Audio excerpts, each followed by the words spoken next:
वागर्थ विवसंपृक्तो वागर्थ प्रतिपत्तये जगत पितरौ वंदे पार्वती परमेश्वरौ। त्रिकालवंदनीय प्रातस्मरणीय पूज्य गुरुवर्यांचं स्मरण करून तुम्हा सर्वांचा साक्षी स्वरूप शिवाचे स्मरण करून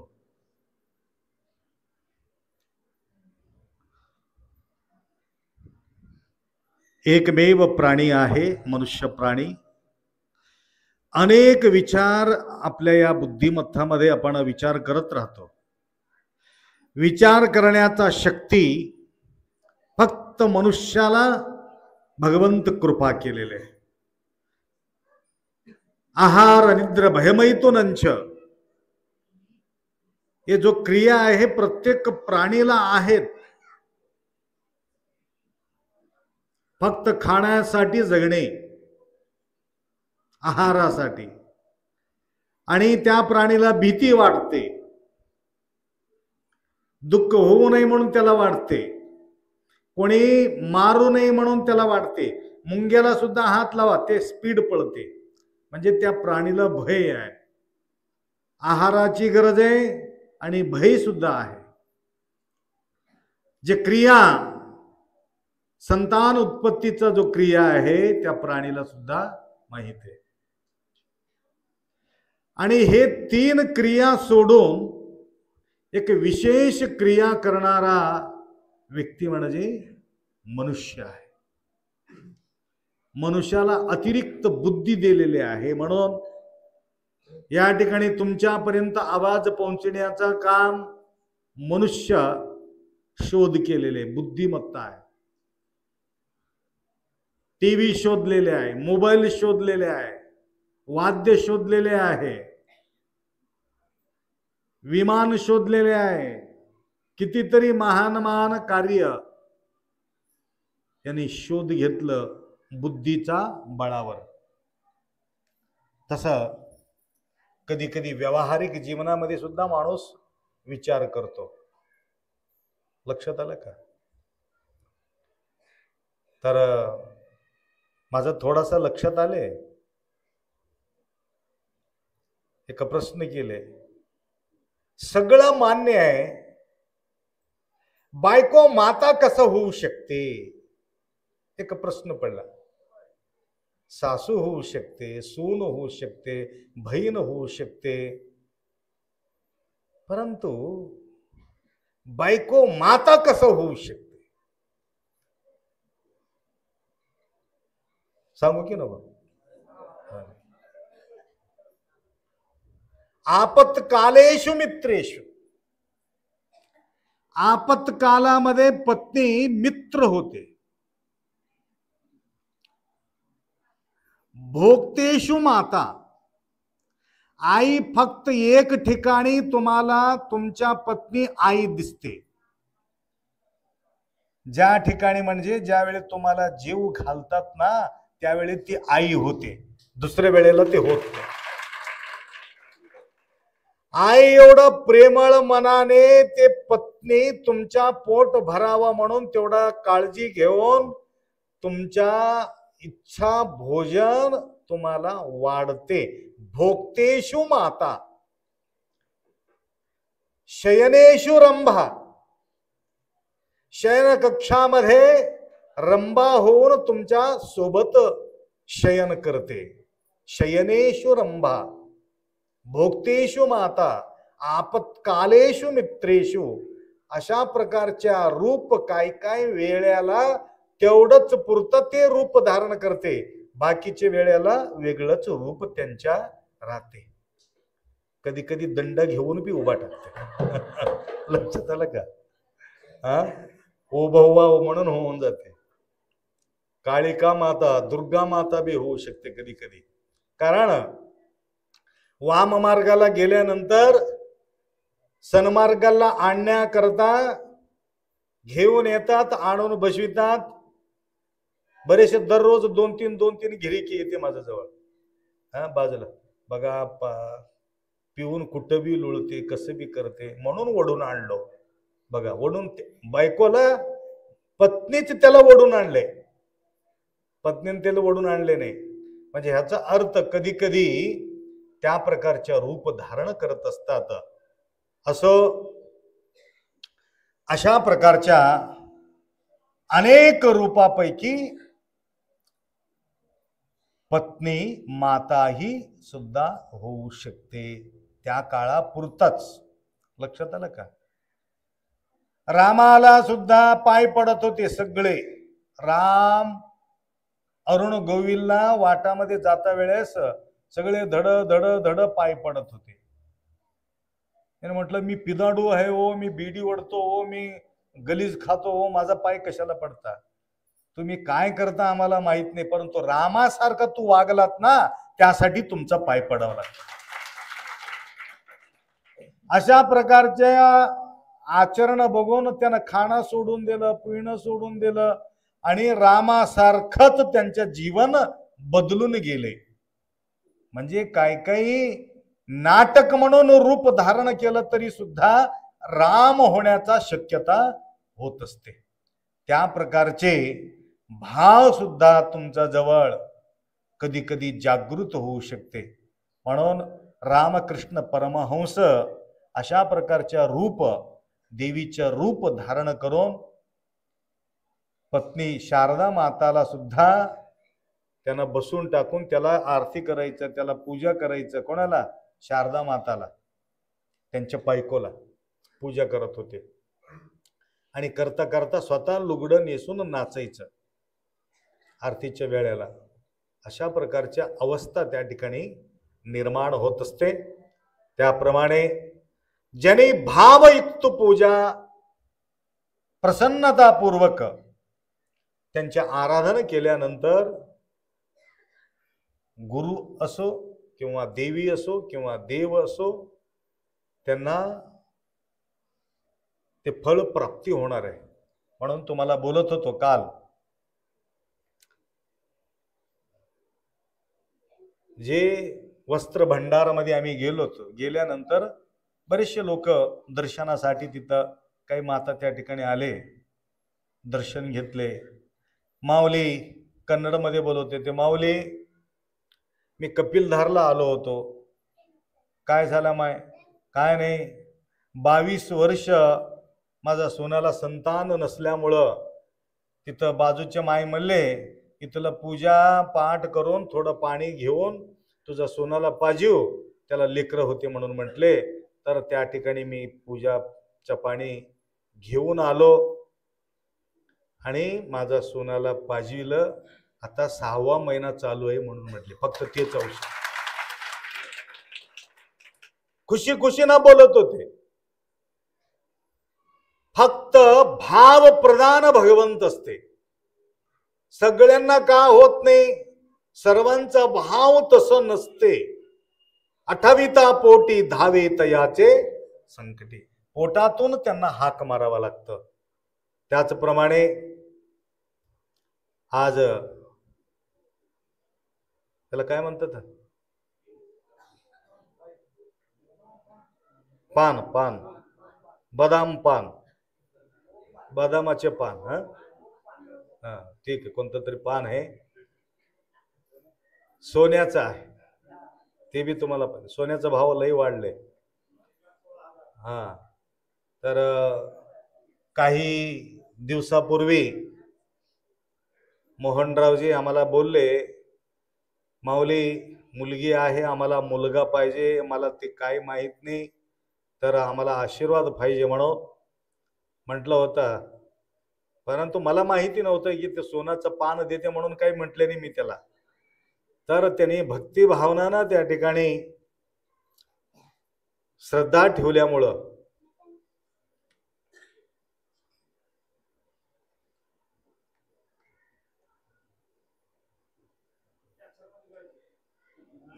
बरं बरं बरं भक्तिभावनाने मोहनरावजी श्रद्धा बाळगल्या कारणानं, कुठे लेकरू आहे की हा हा रडले, आता तुम्हाला डिस्टर्ब होऊ नये म्हणून मुलगा गेले ते. तर त्यांच्या इच्छा पूर्ण झाल्याबद्दल या ठिकाणी आपल्याला सुवर्णदान या ठिकाणी केलेले आहेत. व तसेच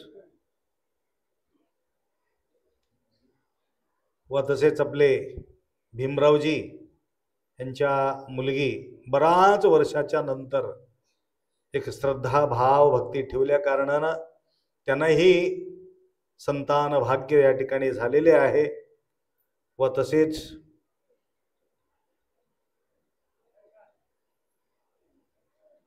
महाप्रसादासाठी गणपतराव नागनाथरावजी मुंडकर यांच्यातर्फे 1 क्विंटल चना डाळ दिलेले आहे. लड्डू बनवायचा आहे वाटते, लाडू. तर गुरुमाऊलीचा आशीर्वाद असो. व तसेच राजेंद्र गंगारामजी, कोणतं गाव? मुद्दमवार. राजेंद्र गंगाराम मुद्दमवार या साहेबांनी आपल्याला या दुर्गा माता मंडळ यांच्या सेवेमध्ये 11,000 रुपये या ठिकाणी अर्पण केलेले आहे. गुरुमाऊलीचा आशीर्वाद असो. व अनेक भाविक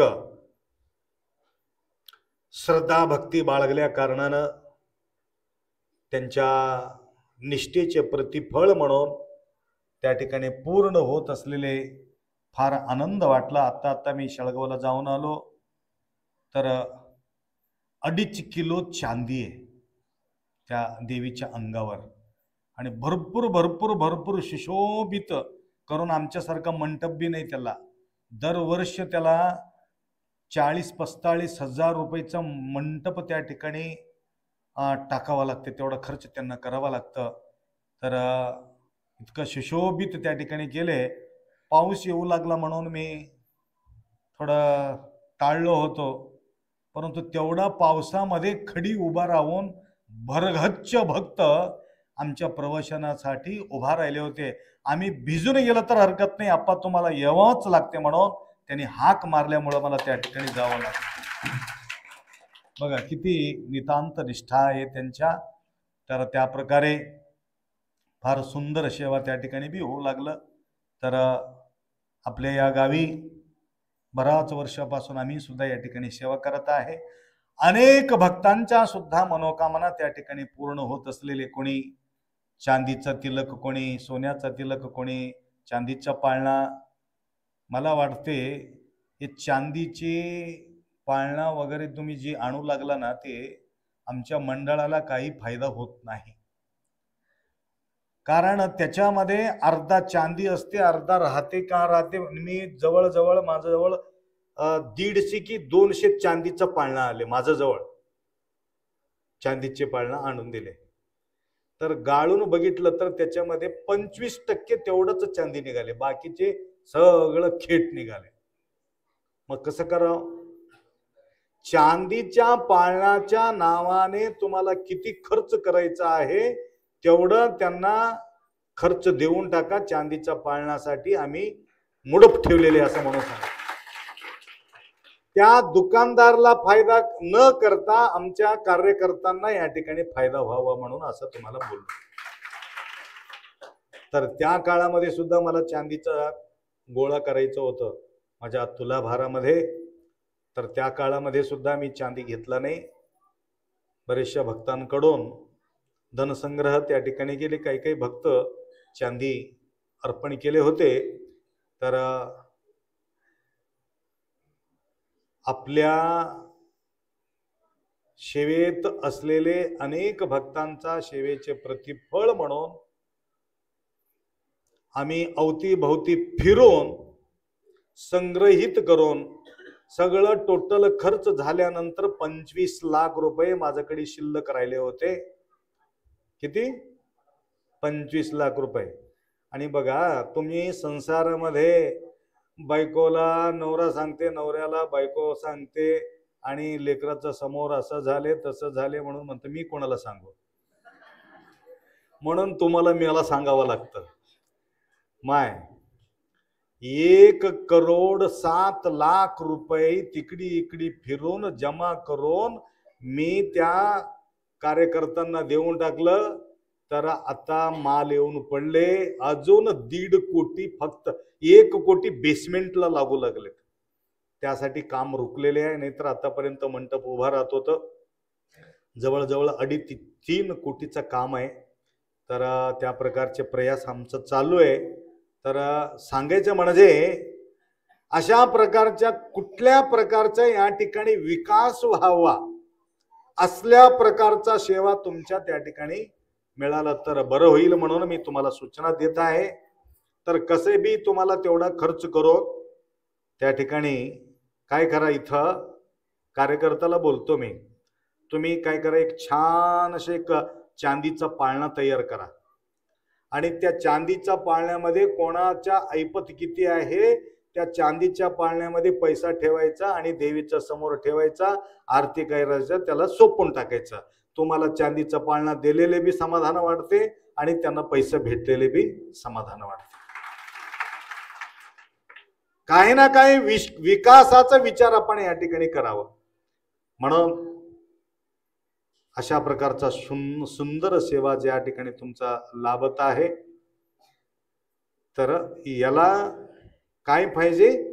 फक्त भाव, भक्ती, श्रद्धा पाहिजे. भाव बी पाहिजे, भक्ती बी पाहिजे. फक्त भक्ती असला तर जमणार नाही, भक्ती सोबत भावना पाहिजे. भक्ती असलेले तिथं देव नाही, भाव असलेले ठिकाणी देव आहे. लक्षात आलं का तुम्हाला? मग भक्ती करावं की नाही? भक्तीचा पर्याय म्हणजे भाव आहे. आमचा भावना आहे कसं कळावं? पैसा दिल्यानंतर तुम्हाला समाधान वाटत नाही, तुमच्या भावनासाठीच त्या ठिकाणी पाळणा ठेवणं गरज आहे. लक्षात आलं का? तर अशा प्रकारचा सेवा भरपूर मला सांगायचं असते, परंतु वेळाच्या अभावी तुम्हाला मी जास्त काही सांगू शकत नाही. तरी या प्रसंगी उद्या बालकीचं बोललो ना, त्याला आठवणच नाही. येवतीचं एक पूर्ण विराम करून हे करून टाकतो. भालकीमध्ये कपडाच्या दुकानामध्ये गेल्यानंतर एक माता येऊन ते म्हटले, आप्पा कपिलाधारला आलो होतो, आमच्या सोनाला तिथलं पाणी आणून पाजविलं, तर आता 6वा महिना चालू आहे, डबल तुला सांगावं लागलं. त्यांना काय विचार, बायको माता कसं होईल? त्यानं तेवढाच विचार करत बसले म्हणून ते ऐकू आलं नाही, म्हणून बायकोला जवळ येऊन बसले. वाढताना फक्त बायको आहे ते, लक्षात आलं का? असो. तर तुकाराम महाराज बोललेले वचन आहे म्हणून तुम्हाला सांगू लागलो. बायको माता कसं झाली? माता कसं झाली म्हटलं तर त्या प्रकारचं सेवा करून ते माताच्या नाव घेतली. असो, तर परवा आम्हाला गुलबर्गाला जायचं घाई होतं. बघा, गुलबर्गाला जायचं तर डबल तुम्हाला ते सांगावं लागतं. युट्यूब मध्ये आलेले ते प्रवचन, तरी तुम्हाला लक्षात येण्याकरता, कारण सगळे लोक युट्यूब बघत नाही. मी जाणार होतो 11 वाजता, तारीख त्यांना, वेळ त्यांना ते दिलेले होते. मी धर्माबादला गेलो 11ला. 12 वाजेपर्यंत त्या ठिकाणी प्रवचन वगैरे करून 12च्या नंतर दर्शन वगैरे व्हायला त्या ठिकाणी 1 वाजले. 1च्या नंतर डायरेक्ट अजून तमलूरला आलो आणि तमलूरला येऊन अजून काही पेशंटला बघून मला जायला वेळ होऊन गेले आणि 11 वाजता तिथं महाराज गेले. एक मन्ना महाराज जाऊन काय म्हटले, 11ला महाराज आहे ना, कोण सांगितले तुम्हाला म्हटले. मग किती वाजता येते महाराज? ज्यावेळी मी येतील त्यावेळी महाराज त्यावेळेला येतील. मग किती वाजता सांगा तर सांगा. 3-4 वाजता महाराज यायला म्हणून म्हटले म्हणे. तर ते रांगोळी घातले होते. महाराजाला एवढा स्वागत करायचं राहायचं काय, रोडापर्यंत स्वागत करावं लागते म्हणजे. पूर्ण त्या घरापासून त्या रोडापर्यंत ते बरेचसे माता मिळून रांगोळी घातले, फुलं घातले, सजवून ठेवले. महाराजाला असं कसं, ते मला भजन मंडळी आहे का? नाही महाराज, एवढा लवकर भजन मंडळी कुठं बोलून घ्यावं. ठीक आहे, महाराज येईपर्यंत मी सगळं स्वागतासाठी व्यवस्था करतो म्हणून आप्पा येईपर्यंत 2 मिनिट पहिला मी या ठिकाणी येतो, तोपर्यंत मी येईना म्हणून सांगून गेले म्हणे. एक टेम्पो भरून घागर भरून आणले, टेम्पो भरून पाणीचे घागर, प्लास्टिकचे, तांब्याचं नाही, प्लास्टिकचे. मला कोणीतरी विचारले युट्यूब मध्ये सोडल्यावर, महाराज हे प्लास्टिकचे घागर कस काय? मग जमाना बदलून गेले, प्लास्टिकचा जमाना आहे म्हणून ते घेऊन आलोत म्हणलं. पहिल्या जमान्यामध्ये तांब्याचं होतं, ते तांबे घेऊन हिंडत होते.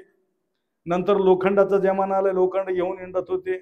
आता लोखंड बी वज्जे झाले आणि तांब्या घागर बी वज्ज होऊन गेले. हा, म्हणून हे घेऊन आलेत म्हटलं.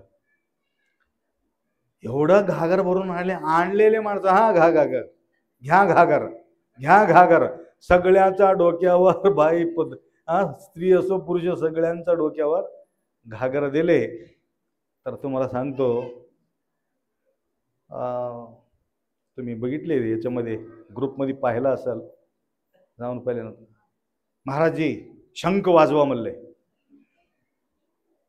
शंख कुठून आणू म्हणलो मी, उगा पाहिजे म्हणून विचारलं. तुमच्या पूजाच्या पेटीमध्ये शंख आहे बघा, घेऊन या म्हणले. मजबुरीनं आणावं लागलं, शंख बी वाजले. आता काय नाही, प्रवचन करावं लागते. आता बाहेरच बसले अंगणामध्ये, बरेचसे लोक जमा बी होऊन गेले. जवळजवळ अर्धा तास, 1.25 तास त्या ठिकाणी प्रवचन बी आपण केलं. प्रवचन झाल्यानंतर चला महाराज मध्ये, नाही तुम्हाला बोलिले, मला बोलिले नाही म्हणले. हा, तुम्हाला बोलिले. मुलं अतिथी देवो भवा, अतिथी लोकांना बोलायचं नसते, तिथी बघून येणारी अतिथी नसते, त्याकरता तुम्ही आज अतिथी आहे चला म्हटलं. नाही मी इथंच बसतो म्हणले. मी आत गेलो, नंतर मला भूक लागले म्हणले. मलिदा पाहिजे म्हणले, मलिदा. काय बी मागायचं. आता ते आपा मलिदा मागू लागले तर कसं, तुम्ही काय केल्या? चपाती कुठून टाका, मलिदा होते. काय उशीर कशाला? आम्हाला डोक्यातच आलं नाही म्हणले.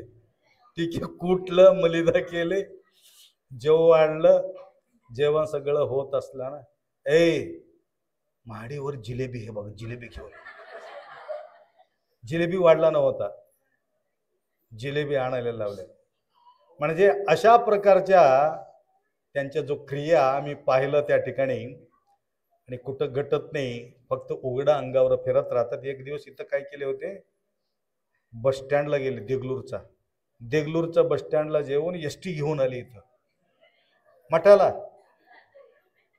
मला येऊन भेटले, आपा मोठं गाडी आणलो म्हणले. मला मोठं गाडी कोणतं आणलंय? येऊन बघतो बस. ते कुठून आणले? बस ढिगलूरून आणलो. कशाला? तुम्हाला बसायला. मग कुठं जायचं? जायचं कुठं? तुम्हाला काय करायचं? बसा म्हणले. गाडीत बसविलं. एसटी सांगवीला घेऊन गेले. विचित्र विचित्र वागणं. ಅವರವರ ಭಾವಕ್ಕೆ ಅವರವರ ಭಕ್ತಿಗೆ ಅವರವರಿಗೊಬ್ಬ ದೇವनीनೊಬ್ಬನೇ. त्या ठिकाणी जाऊन नदीमध्ये उतरून आंघोळ करायला लावून सगळ्याच्या डोक्यावर पाय ठेवून पाणी घालायला लावलं आणि सगळ्याला पानं दिले जेवायला प्रसाद. ते ह्याचं शिवलीलामृताचं पानं लॅमिनेशन करून आपले लक्ष्मणरावला सांगितले लॅमिनेशन करून आण. ते सगळ्याला पानं दिले. कशाला? त्याच्यावर जेवायचे म्हणे. शिवलीलामृताच्या पानावर भात वरण घालून जेवण केले. हे का? असं का? ते शिवलीलामृताचा प्रसाद आहे म्हणले. म्हणजे कधी कधी कुठल्या तरी जन्मामध्ये एक मोठा साधना करून साधना अपुरा झाल्यामुळं या प्रकारच्या असा वर्तावा करण्याकरता ते जन्म घेतात. अशा प्रकारच्या हिंडत राहतात. म्हणून त्या दिवशी त्यांनी सेवा केले. तर माऊली तुम्हाला लोक फार त्रास देऊ लागले. सगळ्याला सांगितले आप्पाला त्रास देऊ नका, परेशानी करू नका असं म्हणून काय काय गोष्टी सांगितलं. नंतर येता वेळेस हे खपराळाचे लोक भेटले.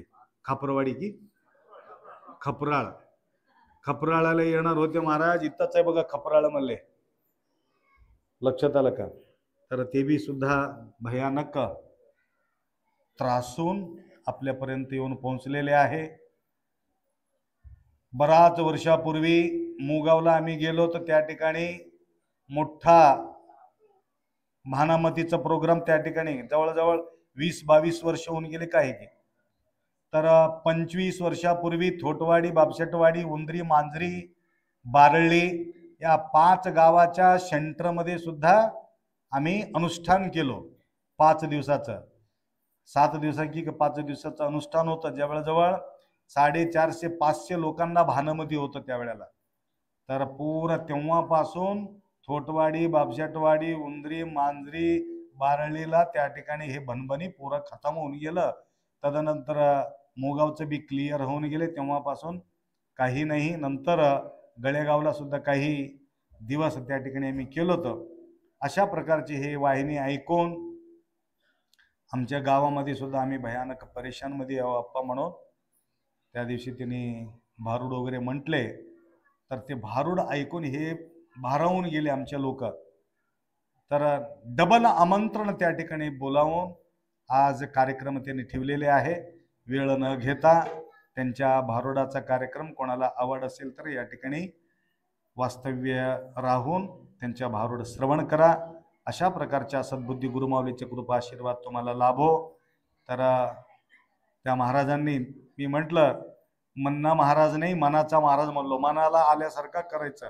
तर इथं आमच्या तमलूरमध्ये सुद्धा काही दिवस त्या शिवाच्या मारुतीवर त्यांनी वास्तव्य केले.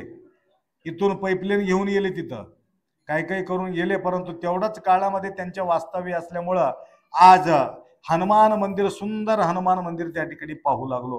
हे कशाचे प्रतीक आहे? त्यांच्या तपश्चर्याचा प्रतीक आहे. इथं पिंपळमण गाव म्हणून गाव आहे, पिंपळगाव कोंडलवाडीचे वरी. तर तिथेही 2 भव्य मंदिर त्या ठिकाणी उभा केलेले आहे. तर ज्या ज्या ठिकाणी त्यांनी पाऊल ठेवले त्या ठिकाणी अशा प्रकारचा वास्तू उभा राहत आहे. तर अशा प्रकारचा संतांचं सेवा सुद्धा आमच्या सानिध्यात होऊ लागलं. लक्षात आलं का? तर तसा सेवा करण्याचा सद्बुद्धी गुरुमाऊलीचा आशीर्वाद तुम्हाला असो एवढा अपेक्षा व्यक्त करून 2 शब्द या ठिकाणी विराम करू. सांब जय नमः पार्वते हर हर.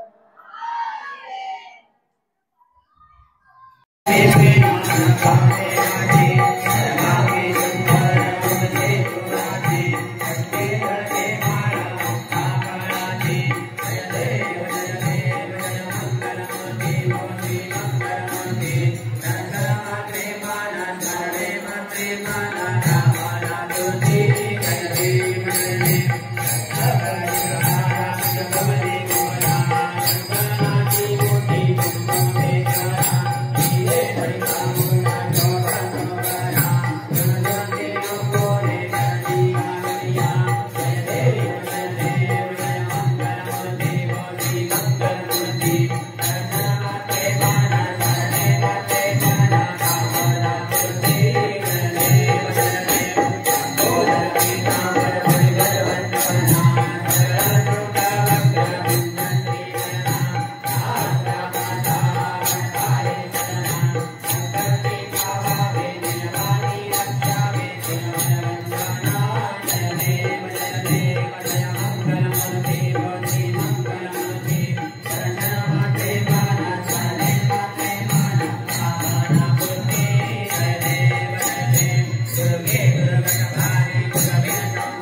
Namaste.